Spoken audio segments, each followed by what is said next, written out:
نحمد الله العظيم ونصلي ونسلم على رسوله الكريم أما بعد فقد قال الله تعالى في محكمه التنزيل والفرقان المجيد بعد أعوذ بالله من الشيطان الرجيم بسم الله الرحمن الرحيم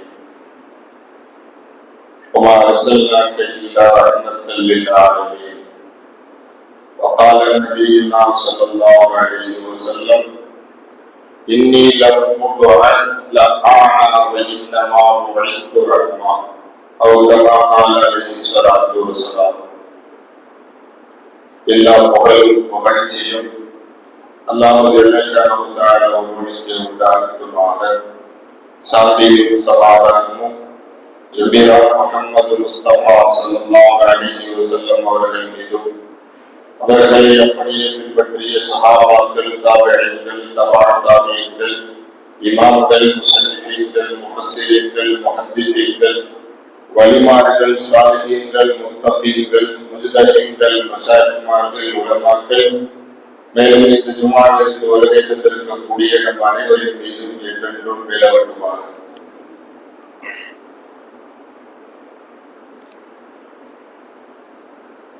அல்லாஹ் தஆலா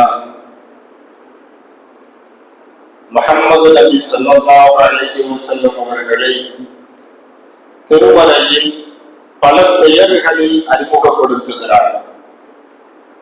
ஒரு இடத்தில் அல்லாஹ் நபியை பற்றி சொல்லும் போது சிராஜம் முனீரா, அவர் பிரகாசிக்கும் விளக்கு என்பதாக, பிரகாசிக்கும் ஒளி என்பதாக அல்லாஹ் ஒரு இடத்தில் அறிமுகப்படுத்துகிறார். ஒரு இடத்தில் ரഊஃபுர் ரஹீம், அவர் இரக்கமானவர், அவர் கிருபையுள்ளவர் என்று அல்லாஹ் அறிமுகப்படுத்துகிறார். ஒரு இடத்தில் அல்லாஹ் இப்படி சொல்கிறான், ரஹ்மத்துல் லில் ஆலமீன், இவர் அகிலம் முழுவதும் எல்லோருக்கும் அருட்கொடை என்பதாக அல்லாஹ் அறிமுகப்படுத்துகிறார். இந்த உலகத்தினுடைய பேரருட்கொடையாக வந்தவர்கள் எம்பிரான் ஸல்லல்லாஹு அலைஹி வஸல்லம். உலகத்தினுடைய எல்லா சாராருக்கும் பெருமானார் அருட்கொடையாகத்தான் இருந்தார்கள். ஹதீஸ்களிலே பார்க்கிறோம், ஒரு சமயத்தில் சஹாபாக்களோடு பெருமானார் ஒரு பிரயாணத்திற்கு சென்றிருக்கிறார்கள். அப்போது எறும்பு புற்று ஒன்று இருந்தது. சஹாபாக்கள் அதை நெருப்பிட்டு கரித்த போது பெருமானார் சொன்னார்கள், மன் ஹதிகா ஹாதிஹி, ஏன் இந்த எறும்பை கரித்தீர்கள்? எறும்பை கரிக்கக்கூடிய உரிமையை உங்களுக்கு கொடுத்தது யார் என்று உலக தலைவர்களில் எறும்புக்கு கூட பரிந்துரை செய்து பேசியவர்கள் எம்பிரான் ஸல்லல்லாஹு அலைஹி வஸல்லம்.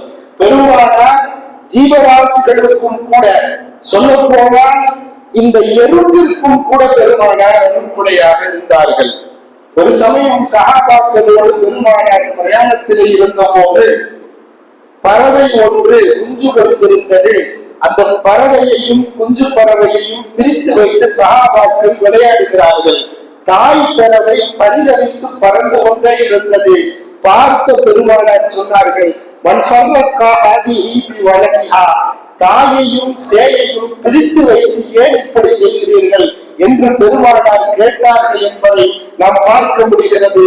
பெருமானார் எல்லோருக்கும் அருட்கொடையாக இருந்தவர்கள். ஒரு சமயத்திலே பிலால் ரலியல்லாஹு பெருமானார் இருந்தார்கள். பிலால் ஒரு கருப்பு நிறத்த அடிமை. பார்த்தால் பங்கரை தோற்றத்தில் இருப்பார். பார்ப்பவர்கள் கூட அருவருப்பாக நினைத்து ஒதுங்கி கொள்வார்கள். ஏதோ கருப்பு நிற நீக்கோ அடிமை என்று அவரை ஏளனம் செய்து கொண்டிருப்பார்கள். அந்த பிலாலினுடைய கண்ணியத்தை உயர்த்தி காட்ட வேண்டும் என்று பெருமானார் சபையிலே கேட்கிறார்கள், பிலால் உனக்கு என்ன வேண்டும்? பெருமானாரே, நான் நாளை கிராமத்தினுடைய வேலையிலே சாலிஹீன்கள் நல்லோர்களுக்கு முன்னால் சொர்க்கம் போக வேண்டும், சென்று விடுவார்கள். பெருமானாரே, நான் சுஹதாக்கள் அல்லாஹ்வினுடைய பாதையிலே உயிர் நீத்தவர்களுக்கு முன்னாலும் சொர்க்கம் செல்ல வேண்டும், சென்று விடுவார்கள். பெருமானாரே, நான் சித்திக்கு நாயகத்திற்கு முன்னாலும் சொர்க்கம் போக வேண்டும். இந்த உம்மத்திலே அபூபக்கர் ரலியல்லாஹுவிற்கு பின்னால் சொர்க்கத்தில் நபிமார்களுக்கு பின்னால் சொர்க்கம் போகக்கூடியவர்கள் அபூபக்கர் சித்திக் ரலியல்லாஹு. அவங்களுக்கு பின்னாடியும் நான் சொர்க்கத்துக்கு போகணும், முன்னாடி போகணும் சென்று விடுவார்கள். பெருமானாரே, நான் நபிமார்களுக்கு முன்னாலும் சொர்க்கம் செல்ல வேண்டும், சென்று விடுவார்கள். பெருமானாரை தங்களுக்கு முன்னாலும் என்று சொல்ல வந்த பிலால் நிறுத்திக் கொண்டார்.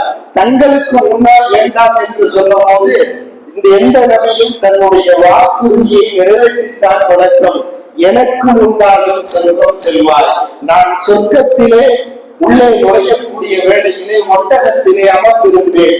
என் ஒட்டகத்தினுடைய கடிவாளத்தை பிடித்துக் கொண்டு என்னை அழைத்து செல்லும் பேரை பெற்றவர் பிலால் நீதான் என்று.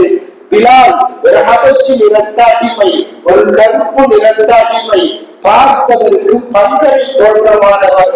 அந்த பிலாலினுடைய அந்தஸ்தை உயர்த்தி காட்டினார்கள். பெருமானார் எல்லோருக்கும் ரஹ்மத், எல்லோருக்கும் அற்புதையாக திகழ்ந்தவர்கள். நீங்கள் பார்க்கலாம், பெருமானார் கிட்டத்தட்ட தன்னுடைய வாழ்க்கையிலே 19 என்பதாகவும் எழுதுகிறார்கள், 23 என்பதாகவும் எழுதுகிறார்கள். அத்தனை போர்களிலே கலந்திருக்கிறார்கள். இத்தனை போர்களிலும் கூட பெருமானாரினுடைய கரத்தால் கொல்லப்பட்டவர்கள் என்ற வரலாறு கிடையாது. பெருமானார் எதிரிகளுக்கும் கூட அருள்படையாகத்தான் இருந்தார்கள். இந்த உம்மத்து அல்லாஹ் அறிமுகப்படுத்தும் போது குந்தும் கைர உம்மத்தில், நீங்கள் சிறந்த சமுதாயம் என்று அல்லாஹ் இந்த உம்மத்தை அறிமுகப்படுத்துகிறார். நமக்கு ஏன் இவ்வளவு சிறப்பு? 1,24,000 நபிமார்கள் வந்தார்கள். யாருக்கும் கொடுக்காத சிறப்பு அல்லாஹ் ஏன் கொடுத்தார் என்று பார்க்கும் போது இது பெருமானாரினுடைய பேரருட்கொடையினால் இந்த உம்மத்திற்கு கிடைத்த நியமத், இந்த உம்மத்திற்கு கிடைத்த அருட்கொடை. குந்தும் கைர உம்மத்தில் அல்லாஹ் சொல்றார், இந்த சமூகம் சிறந்த சமூகம். காரணம் எம்பிரானினுடைய பரக்கத், எம்பிரான் என்ற நியமத், எம்பிரான் என்ற அருட்கொடை. அவர்தான் மிகப்பெரிய காரணம். உண்மையிலேயே சொல்ல போனால் இந்த இந்தியாவிற்கும் கூட பெருமானார் பேரருட்கொடை. சொல்ல போனால் எல்லாவற்றிற்கும் அவர்தான் அருட்கொடை. இருந்தாலும் ஒவ்வொரு பகுதியாக விளங்க வேண்டும் என்பதற்காக நான் ஒவ்வொரு செய்தியாக சொல்கிறேன். இந்த இந்தியாவிற்கும் கூட பெருமானார் தான் அருட்கொடை. முகம்மது காசிமுல் சக்கபி என்ற ஒரு நபரால் தான் இந்தியாவிலே இஸ்லாம் பரவுகிறது. யார் இந்த முகம்மது காசிமுல் சக்கபி ரலியல்லாஹு? இவர் தாயிஃபை சார்ந்தவர். அந்த ஒரு நாள் தாயிஃப் நகரத்திலே எல்லோரும் பெருமானாரை கல்லால் அடிக்கிறார்கள். ஹஸரத் ஜிப்ரீல் அலைஹிஸ்ஸலாம் தாங்கள் ஒரு வார்த்தை சொன்னால் 2 மலைகளுக்கு இடையில் அவர்களை நசுக்கி விடுகிறார் என்று கேட்ட போதும் கூட எம்பிரான் ரத்தங்களை தன்னுடைய மேனியிலே பூசிக்கொண்டு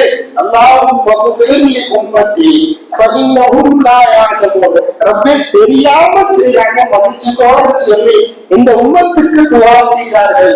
இவர்கள் இஸ்லாத்தை ஏற்காவிட்டாலும் சந்ததிகள் இஸ்லாத்தை ஏற்றுக்கொள்வார்கள் என்றார்கள்.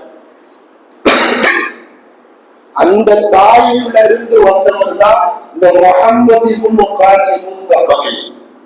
அப்ப பெருமானார் இந்தியாவிற்கும் கூட அருள்படையாக இருந்தார்கள்.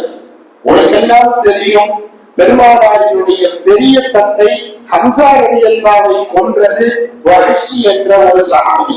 அவர் இஸ்லாத்தை ஏற்றுக்கொள்வதற்கு முன்னால் பெருமானாரினுடைய பெரிய தந்தையை கொண்டார். அந்த பெரிய தந்தையினுடைய ஈரக்குலை துண்டை எடுத்து கடித்து தின்றவர்கள் இந்த அம்மையார். 2 பேரும் இஸ்லாத்தை ஏற்றுக்கொண்டார்கள். தன் சொந்த பெரியத்தாவை கொண்டுட்டாங்க. இருந்தாலும் கூட நபியினுடைய மன்னிக்கக்கூடிய மனப்பான்மை. பின்னாடி காலத்துல வஹ்ஷி ரலியல்லாஹு இஸ்லாத்தை ஏற்றுக்கிட்டார்களாம். அபூபக்கர் ரலியல்லாஹுவோட சேர்ந்து ஒரு ஆளை கொண்டு போறாங்க. யாருன்னு சொன்னா நானும் நபிதான்னு சொல்லிட்டு சென்றாரா. ரசூலுல்லாஹுடைய காலத்திலையும் சொன்னாரு, ரசூலுல்லாஹுடைய காலத்துக்கு பின்னாடியும் சொன்னாரா. முஸைலிமத்துல் கஸ்ஸாப் அவருக்கு பேர். நானும் நபிதான்னு சொன்னாரா. உலகத்துல கிதாபுல எழுதுறாங்க, உலகத்துல முதல்ல முட்டையை வச்சு மேஜிக் செஞ்சவர் ஹுசைனி மற்றும் கத்தாவுதான். இந்த முட்டையெல்லாம் பாருங்க, உள்ள முட்டைய போட்டு முட்டையை போட்டோம்னா முட்டை உள்ள போயிடும். இது மேஜிக்ல சார்ந்தது. இந்த விஷயத்தை செஞ்சது ஹுசைனி மற்றும் கத்தா. ரசூலுல்லாஹ்விடத்திலே சொன்னாரா, நீங்க கிராமத்துக்கு நான் நபியா இருக்கிறேன், நீங்க டவுனுக்கு நபியா இருக்கலாம் பேச்சுவார்த்தையில நடத்தியவர் தான் ஹுசைனி மற்றும் கத்தா. அப்போ அவனை கொள்றது யாருன்னு சொன்னா அபூபக்கர் ரலியல்லாஹு தலைமையில வஹ்ஷிதான் போய் கொல்ல போறாரு. கொன்னுட்டு சொல்றாங்க, கத்தல்து ஃபீ இஸ்லாமி ஷர்ரன் நாஸ், நான் இஸ்லாத்தை ஏற்றுக்கொண்டதற்கு பிறகு உலகத்திலேயே கேடுகட்ட மனுஷனை கொன்னுட்டேன். கத்தல்து ஃபீ குஃப்ரி கைரன் நாஸ், நான் நிராகரிப்பில் இருந்த போது மனிதர்களில் புனிதரை நான் கொன்றுவிட்டேன் என்று அங்காளாய்த்துக் கொண்டாரா அந்த வஹ்ஷி ரலியல்லாஹு. பெருமானார் அந்த வஹ்ஷி ரலியல்லாஹுவை மன்னித்தார்கள். அவர்களுடைய ஈரக்குல துண்டை எடுத்து கடித்து தப்பிய இந்த அம்மையாரையும் மன்னித்தார்கள் என்ற வரலாறுகளை நாம் பார்க்க முடிகிறது. ஒரு தடவை ஹைபர் யுத்தத்துக்கு ரசூலுல்லாஹ் போயிருக்கிறார்கள். அந்த யுத்தத்துல ஒரு யூத பெண்மணி ரசூலுல்லாஹ்வுக்கு விஷ வச்ச சாப்பாடு கொடுக்கிறார். விஷ வச்ச சாப்பாடு கொடுக்கிறாங்க. பெருமானார் ஒரு கவனத்தை எடுத்து சாப்பிட்டாங்க. இரண்டாவது கவனத்தை எடுக்கும் போது முஹம்மதே, நான் நஞ்சு கலக்கப்பட்டிருக்கிறேன் என்று கவனம் பேசுகிறது. நான் முன்பே சுமாவிலே சொல்லி இருக்கிறேன், ஏன் அந்த பொறுக்கையையும் கூட அல்லாது சாப்பிட விடாமல் தடுத்திருக்கலாமே என்று நாம் வினா எழலாம், கேள்விகள் தொடுக்கலாம். அல்லாஹ் ஷஹீதினுடைய அந்தஸ்தை தன் ஹபீபுக்கு கொடுக்க வேண்டும் என்று நாடியதால் அல்லாஹ் அந்த ஒரு கவனத்தை சாப்பிட வைத்தார் என்ற செய்திகளை நாம் பார்க்க முடிகிறது. அந்த அளவிற்கு பெருமானார் இந்த உலகத்திற்கு பேரருள்முறையாக வந்தார்கள் என்பதை நாம் பார்க்க முடிகிறது. ஒரு சமயத்திலே பெருமானார் ஸல்லல்லாஹு அலைஹி வஸல்லம் தன் பேர குழந்தைகளோடு இருக்கிறார்கள். ஹசன் ரலியல்லாஹு, ஹுசைன் ரலியல்லாஹு ரொம்பவே பிள்ளைங்க மேல பாசமா பரிவா இருப்பாங்களாம் பெருமானார். அப்போ தொழுகைகளா ரசூலுல்லாஹ் தொழுதுட்டு இருக்கும்போது முதுகுல ஏறி உட்கார்ந்துருவாங்களாம் ஹசன் ரலியல்லாஹு, ஹுசைன் ரலியல்லாஹு. ரசூலுல்லாஹ் சஜிதாவுல ரொம்ப நேரம் அப்படியே இருப்பாங்களாம். அந்த அளவிற்கு தன் பேர குழந்தைகளின் மீது அளப்பரிய பாசம் வைத்தவர்கள் எபிரான் ஸல்லல்லாஹு அலைஹி வஸல்லம். ஒரு சமயம் என்ன செய்றாங்க, தன் பேர குழந்தைகள் இருவரையும் வைத்துக் கொண்டு தன் ஹசன் ரலியல்லாஹு தன் சின்ன பேரனுடைய வாயில முத்த விடுறாங்க. இன்னொரு பேர குழந்தை ஹுசைன் ரலியல்லாஹு தூக்கி கழுத்துல முத்த கொஞ்சுறாங்க. அப்போ ஃபாத்திமா ரலியல்லாஹு கேட்டாங்கன்னா, என்ன ஆச்சு, இன்னைக்கு நடவடிக்கை கொஞ்சம் வித்தியாசமா இருந்தது. ஹதீஸ்ல வந்து ஷம்மல் ஹசன் ஃபீ ஃபமிஹி வ ஷம்மல் ஹுசைன் ஃபீ நஹரிஹி. ஹசன் ரலியல்லாஹு வாயில முத்தம் கொடுத்தாங்களா, ஹுசைன் ரலியல்லாஹு கழுத்துல முத்தம் கொடுத்தாங்களா. காரணம் கேட்ட போது சொன்னாங்களா, என்னுடைய ஒரு பேர குழந்தை விஷம் கொடுத்து கொல்லப்படுவார், என்னுடைய இன்னொரு பேர குழந்தை கழுத்து துண்டிக்கப்பட்டு கொல்லப்படுவார். அப்ப ஃபாத்திமா ரலியல்லாஹு, இந்த உங்களுக்கு தான் நபிமார்களுக்கு நல்லா சிறப்பான துஆவை கொடுத்திருக்கிறானே, உங்க பேர குழந்தை அல்லவா, அவர்களுக்காக வேண்டி தாங்கள் பிரார்த்தனை செய்யக்கூடாதா என்று கேட்ட போது பெருமானார் சொன்னார்களா, இந்த துஆவை அல்லாஹ் எல்லா நபிமார்களுக்கும் விசேஷமான துஆவை கொடுத்துள்ளார். அதெல்லாம் எல்லாம் பயன்படுத்திட்டாங்க. நூஹ் அலைஹிஸ்ஸலாம் ரப்பே என் சமுதாயத்தை அழிச்சிருந்து துஆ கேட்டு முடிச்சிட்டாங்க. லூத் அலைஹிஸ்ஸலாம் துஆ கேட்டு முடிச்சிட்டாங்க. சாலிஹ் அலைஹிஸ்ஸலாம் கேட்டு முடிச்சிட்டாங்க. யூனுஸ் அலைஹிஸ்ஸலாம் கேட்டு முடிச்சிட்டாங்க. ஒவ்வொரு நபிமார்களுக்கும் கொடுக்கப்பட்ட பிரத்யேகமான துஆவை எல்லா நபிமார்களும் கேட்டு முடித்து விட்டார்கள். வதஹர்து லி உம்மத்தி, இந்த துஆவை என் சமூகத்திற்காக வேண்டி நாளை கியாமத்தினுடைய வேளையிலே என் சமூகம் நரகத்திற்கு போகக்கூடாது, அவர்களுடைய பரிந்துரைக்காக வேண்டி இந்த முஹம்மது சேகரிச்சு வச்சிருக்கிறான்னு சொன்னாங்கன்னா, ரசூல் இந்த உம்மத்து மேல எவ்வளவு பெரிய அருள்மையா இருந்திருப்பாங்க, எவ்வளவு பெரிய கருணையாளராக இருந்திருப்பாங்கிறத சமூகம் சிந்தித்து பார்க்க வேண்டும். ஆயிஷா ரலியல்லாஹு ஒரு தடவை ரசூலுல்லாஹ் ரொம்ப சந்தோஷமா இருக்கிறார். சந்தோஷத்தை பார்த்த ஆயிஷா ரலியல்லாஹு ரசூலுல்லாஹ்ட்ட வந்து சொன்னாங்களா, யா ரசூலல்லாஹ் உதவல்லாஹ் அலி, அல்லாஹ்வுடைய தூதரே எனக்காக வேண்டி பிரார்த்தனை செய்யுங்க, எனக்காக வேண்டி துஆ செய்யுங்கன்னு கேட்டாங்களாம். உடனே ரசூலுல்லாஹ் அல்லாஹும்ம அக்ஃபிர் லி ஆயிஷா மா தகத்தம மின் தம்பிஹா வமா தஅக்கர வமா அஸ்ரத் வமா அலனத். யா அல்லாஹ், ஆயிஷா ரலியல்லாஹு முன்னாடி செஞ்ச பாவங்களை மன்னிச்சிரு, பின்னாடி செய்த பாவங்களை மன்னிச்சிரு, மறைமுகமா செஞ்ச பாவங்களை மன்னிச்சிரு, வெளிப்படையா செஞ்ச பாவங்களை மன்னிச்சிரு, பாவங்களை மன்னித்து விடுறப்பே என்று பெருமானார் துஆ செய்தவுடன் ஆயிஷா ரலியல்லாஹு கையில பிடிக்க முடியல, சந்தோஷத்தால் துள்ளி குதிக்கிறார்கள். ஆயிஷா ரலியல்லாஹு செய்தது யார்? ஈருலக சக்கரவர்த்தி அல்லவா, பெருமானாருடைய பிரார்த்தனை இந்த ஆயிஷா ரலியல்லாஹுவிற்கு கிடைத்து விட்டதல்லவா, உலக பேரே கிடைத்து விட்டதல்லவா, சந்தோஷத்தில் துள்ளி குதிக்கிறார்கள். பெருமானார் அன்னை ஆயிஷா ரலியல்லாஹுவிடத்திலே கேட்டார்களாம், ஐய சுர்ருக்கி துஆயி, ஆயிஷாவே என் துவா உனக்கு ரொம்ப சந்தோஷத்தை தந்துச்சாமான்னு கேட்டாங்களாம். இப்போ ஆயிஷா ரலியல்லாஹு சொன்னாங்களா, மாலிலா யஸ்ருனி துஆ, உங்க துவா போய் உங்க பிரார்த்தனை எனக்கு சந்தோஷத்தை தராதா? உங்க பிரார்த்தனை எப்படிப்பட்ட பிரார்த்தனை, அதுல எனக்கு சந்தோஷம் இருக்காதான்னு சொன்னப்ப அந்த ரசூல் சொன்ன வார்த்தை என்ன தெரியுமா? வல்லாஹி இன்னஹா லதுஆஇ லி உம்மத்தி ஃபீ குல்லி ஸலாத்தி. ஆயிஷாவே, இந்த துஆவை நான் ஒவ்வொரு தொழுகையிலையும் என் சமூகத்துக்காக வேண்டி நான் ஓதிக்கிட்டு இருக்கிறேன், என்னுடைய உம்மத்துக்காக வேண்டி நான் ஓதிக்கிட்டு இருக்கிறேன்னு சொன்னாங்களா என்கிறார் ஸல்லல்லாஹு அலைஹி வஸல்லம். உனக்கு நான் இன்னைக்கு ஆயிஷா பாவத்தை மன்னிச்சுன்னு கேட்கிறேன், என் உம்மத்துக்காக வேண்டி ஒவ்வொரு தொழுகையிலையும் ரப்பே பாவத்தை மன்னிச்சிரு ரப்பேன்னு நான் கேட்டுக்கிட்டே இருக்கிறேன்னு சொன்னாங்களா ரசூல் ஸல்லல்லாஹு அலைஹி வஸல்லம். நாளை பிறக்கும் போதல்ல மறுமை வரைக்கும் பெருமானார் அருள் கூடையார்.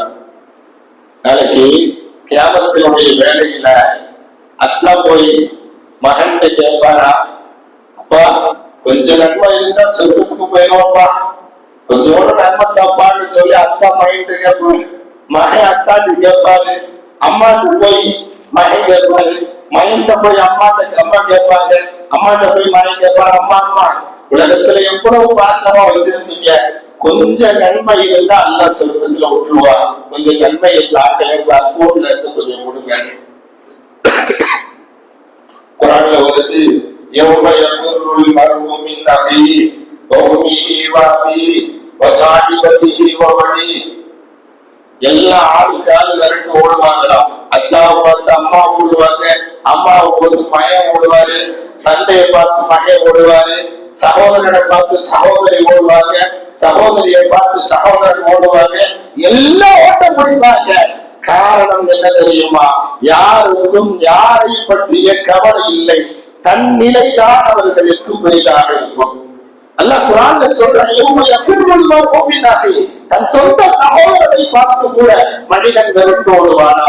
ஆனால் அந்த நேரத்தில் தான் இந்த ரசூல் முஹம்மது ஸல்லல்லாஹு அலைஹி வஸல்லம் எல்லாத்தையும் அல்லாஹ் சொல்றதுக்கு சொல்லிடுவானா. முஸ்லிம்கள் எல்லாம், முஸ்லிம்கள்ல பாவம் செய்தவர்கள் எல்லாம் நரகத்திலே இருப்பார்கள். அந்த நேரத்துல ரசூலே நீங்க சொர்க்கத்துக்கு போயிரு, நல்ல சந்தோஷமா இருங்கன்னு சொன்னப்ப அந்த ரசூல் சஜிதாவில விழுந்து வாங்கலாம், யா முஹம்மத் ஃபர்ஃபா ரஸக் ஃபஷ்ஃபஅ ஷஃபா. முஹம்மதே ஏன் இப்படி எந்திரீங்க, என்ன கேக்குறீங்க நான் கொடுக்கிறேன்னு சொல்லி அல்லாஹ் சொல்லுவானா. ரப்பே, என் சமூகம் முழுவதும் அங்கே பாவம் செய்தவர்கள் நரகத்துல இருக்கிறாங்க, அவங்களையும் சொர்க்கத்துல போட்டு நான் சொர்க்கத்துல இருக்கிறேன் என்று மறுமை நாளிலே இந்த மஹ்மூதர் தான் இந்த சமூகத்திற்காக வேண்டி அல்லாஹ்விடத்திலே மன்றாடி கொண்டே இருப்பார்கள், அல்லாஹ்விடத்திலே கேட்டுக்கொண்டே இருப்பார்கள் என்பதை நாம் பார்க்க முடிகிறது. அப்போ கியாமத்து நாள் வரைக்கும் இந்த ரசூல் எல்லா சமூகத்திற்கும் பேரருட்கொடை. அதனாலதான் இந்த ரசூலை சரியான முறையில சஹாபாக்கள் புரிஞ்சு வச்சிருந்தாங்க. உங்களுக்கு எல்லாம் தெரியும், வாங்க இன்னைக்கு சொல்றோம், இந்த வாங்கு சொல்லக்கூடிய முறைய முதல்ல கனவு கண்டு அவருடைய கனவின் அடிப்படையில் தான் பெருமானார் வாங்கைய உருவாக்கினாங்க. அதை முதல்ல கண்ட சஹாபி ஹஸரத் அப்துல்லாஹ் இப்னு ஸைத் இப்னு அப்துல் ரப்பி, அந்த சஹாபி தான் முதல்ல கண்டார்.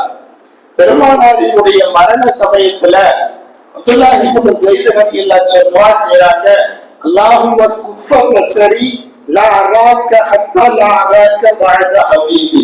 ரப்பே, என் கண் பார்வையை போக்கிவிடு, இதுக்கு பின்னாடி ஓ ஹபீபு மௌத்துக்கு பின்னாடி இந்த கண்களால் வேற எதையுமே நான் பார்க்க கூடாதுன்னு துவா செஞ்சவங்க ஹஸரத் அப்துல்லாஹ் இப்னு ஸைத் இப்னு அப்துல் ரப்பி.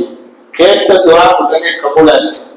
அல்லாஹ் உடனே கபூலாக்குறானா அந்த ரசூல் மேல இவங்க எவ்வளவு பெரிய பிரியம் வச்சிருப்பாங்க. கண் தெரியாமல் தான் கடைசி காலம் வரைக்கும் இருந்தார்கள் என்று வரலாறுகளை நாம் பார்க்க முடிகிறது. ஹஸரத் காபிஸ் இப்னு ரபியா ரலியல்லாஹு தஆலா, பெருமானாரினுடைய தோற்றத்தை அப்படியே கொண்டவர்கள். காபிஸ் இப்னு ரபியா, ரசூலுல்லாஹ்வுடைய தோற்றம் அப்படியே இருந்துச்சா. அப்போ அந்த சமயத்துல ஆளுநரா கவர்னரா இருந்தவங்க யாருன்னு சொன்னா முஆவியா ரலியல்லாஹு.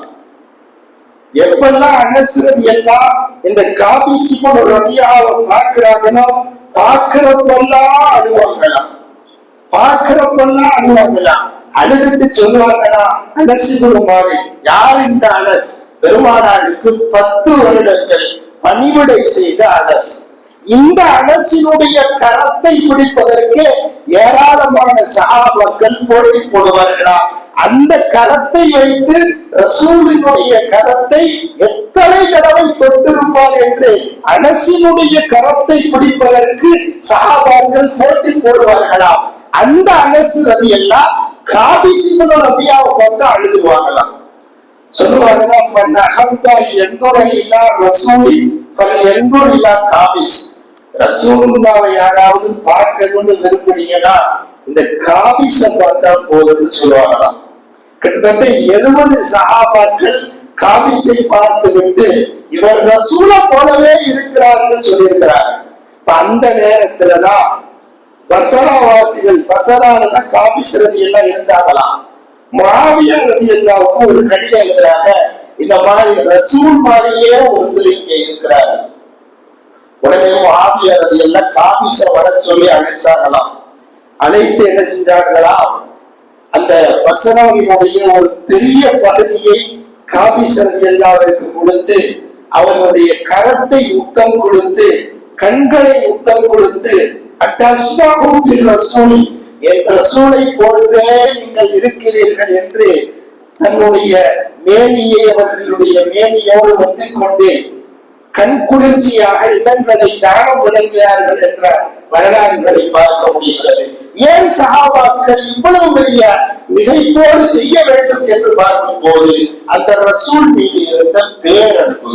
காரணம், அந்த ரசூல் ரஹ்மத்துல் லில் ஆலமீன், அகிலத்தார்கள் அனைவருக்கும் மிகப்பெரிய அருள்குடையாக வந்தவர்கள். அதனாலதான் அல்லாஹ் தஆலா ரசூலை இப்படி சொல்றான் குர்ஆன்ல, லகத் ஜாஅக்கும் ரசூலும் மின் அன்ஃபுசிக்கும், உங்களில் இருந்தே ஒரு தூதர் உங்களிடத்தில் வந்து இருக்கிறார். ஹரீஸுன் அலைக்கும் பில் முஃமினீன அஸீஸுன் அலைஹி மா அனித்தும், நீங்க கஷ்டப்படுறத அவரால தாங்கிக்க முடியாது. ஒரு தடவை ரசூலுல்லாஹ் சஹாபாக்களோடு இருக்கிறாங்க.